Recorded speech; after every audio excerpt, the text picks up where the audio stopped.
Hello friends तो नमस्कार आपण मैंने केमिति अछंती भावुछि भलरे थिबे।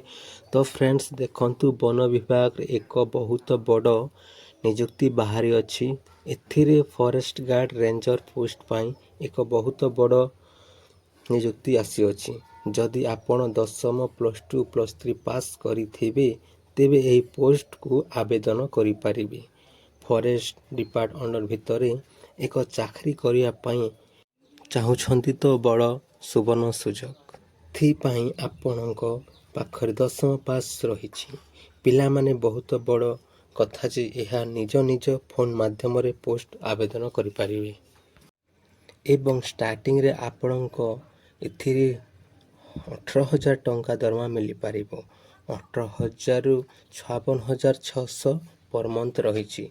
चलंतु देखि नेबा जे एहार फुल नोटिफिकेशन कौन रहिछि और कौन कौन मागुछि एवं आपणकु एही वीडियो मध्यरे जणाई देबु जे किपरि आवेदन करि पारिबे। निज घरे बसी अप्लाई करि पारिबे निज मोबाइल माध्यम रे। जदि आपण प्रथम पाई आम चैनल को विजिट करूछंती तेबे एही भली नुआ नुआ सरकारी जॉब रो न्यूज़ पाइबा पाई आमर चैनल को सब्सक्राइब करंतु और वीडियोटी को लाइक मध्य करंतु। ब्राउजर बा गूगल क्रोम को ओपन कला पर लिखिबो Odisha government dot job in. तापर एंती का इंटरफेस आसीबो। तलकु स्क्रॉल करबो 10 +2 पास सिलेक्ट करिबो। तापर तलकु स्क्रॉल करिबो। एठी देखिबे DSSC B group and C group रे क्लिक करिबो। क्लिक कला परे तलकु एमती देखि पारुथिबे DSSC B group B C 615 forest guard other post अछि।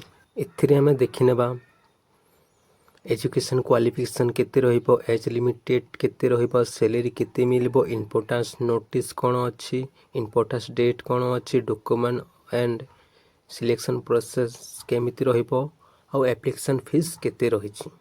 चलंतु और देखिबा अप्लाई केमिति करा जिवो।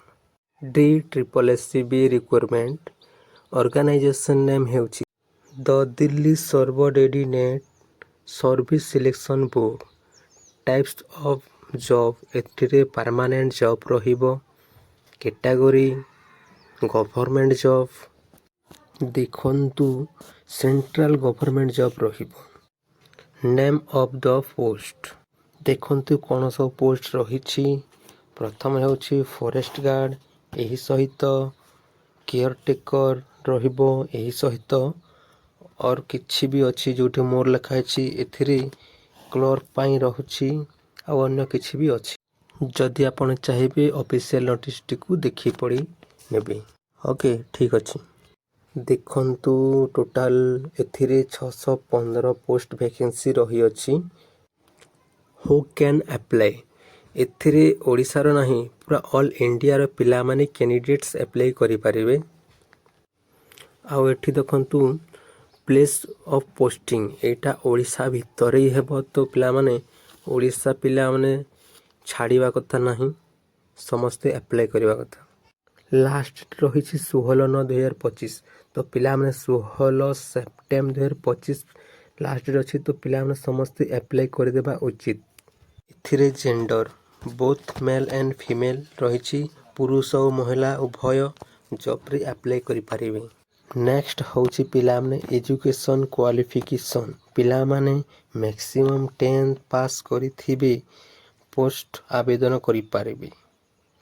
एथिरे BA BCom BSc BEd BTech BE diploma ITI 10th +2 +3 सबु पिला माने डिप्लोमा पिला माने समस्ते एथिरे अप्लाई करि पारिबे। एज लिमिटेड आपणकर जदि 18 वर्ष जदि हेउछि तेबे आपण एही पोस्ट आवेदन करि पारिबे। मिनिमम एज रहुछि 18 और मैक्सिमम रहुछि 37 एज। एथिरे रहुछि एज रिलैक्सेशन आज पर गवर्नमेंट रूल जोटा कि ST SC पाई जोटा अछि सेटा सब रहिबो। OBC स्टूडेंट पाई 3 वर्ष, ST SC पाई PWD स्टूडेंट पाई होची 5 वर्ष और एक्स सर्विसमैन पाई 5 वर्ष और फिजिकल हैंडिकैप एसटीएससी पाई 15 वर्ष। देखंतु सैलरी एठिरे 18,000 रु स्टार्टिंग अच्छी 1,51,000 और एठी अच्छी पोस्ट वाइज सैलरी मिलिबो। फॉरेस्ट गार्ड पाई 18,000 रु 56,600, केयर टेकर मध्य समान 18,000 56,600। तो क्लर्क पाई एठिरे अच्छी 21,700।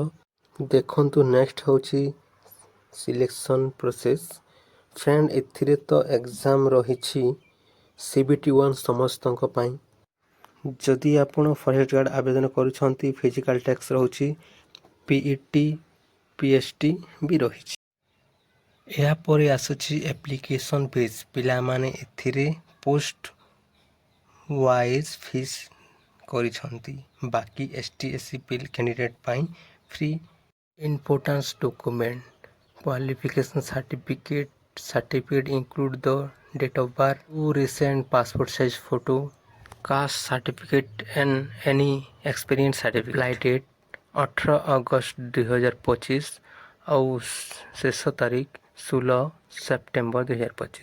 तलकू आसी ऑफिशियल वेबसाइट रे क्लिक करिबो और पीडीएफ टी ऑन हो जिवो। पीडीएफ टी ओपन होगला परे आपण को पोस्ट रे केते वैकेंसी अछि सब डिटेल्स रे भलो भाबरे पढि नेबे और सही पोस्ट रे अप्लाई करिवे भलो हेबा। तो पीडीएफ टी भल से देखिबे। टोटल पोस्ट 615 रहिछि। तो फ्रेंड्स आ गोटे वीडियो रे केमिति अप्लाई करिबा देखिबा। नमस्कार।